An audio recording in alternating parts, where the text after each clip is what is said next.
Ward number 14ના કોંગ્રેસના નેતાઓએ શાસ્ત્રીબાગના gate પાસે સ્ટીકર ચોંટાડીને વિજય સંકલ્પ અભિયાનની શરૂઆત કરી।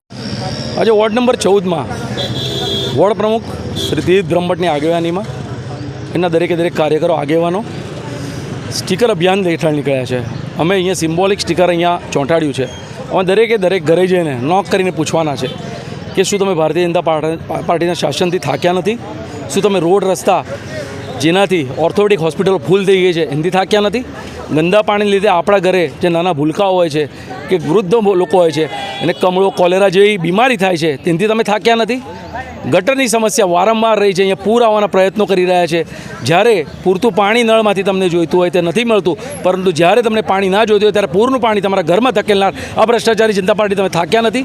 જો જવાબ હા મળશે કે આ વખતે અમે થાક્યા છે અને અમે ભારતીય જનતા પાર્ટીને દૂર કરવા માગીએ તો અમે તેની ઘરે સ્ટીકર ચોંટાડીશું અને કહીશું કે આ વખતે ભારતીય જનતા પાર્ટી દર વખતે જે નો રિપીટની થિયરી અજમાવે છે, આજે જનતા નો રિપીટની થિયરી અજમાવશે। 30 વર્ષથી આ લોકો કુશાસન કરી રહ્યા છે, 30 વર્ષથી આ ભ્રષ્ટાચાર કરી રહ્યા છે। ભાજપ આ વખતે નો રિપીટ કરે કે ના કરે, જનતા ભાજપને નો રિપીટ કરશે ને આ વખતે કોંગ્રેસને રિપીટ કરશે। તેની માટે દરેકે દરેક ઘરે દસ્તક આપવાના છે, સામાન્ય લોકોના પ્રશ્નો જાણવાના છે અને પ્રશ્નનો ઉકેલ તરત જ અમારા કોર્પોરેટર આવે અને બીજા દિવસથી પ્રશ્નનો ઉકેલ શરૂ કરવાના છે।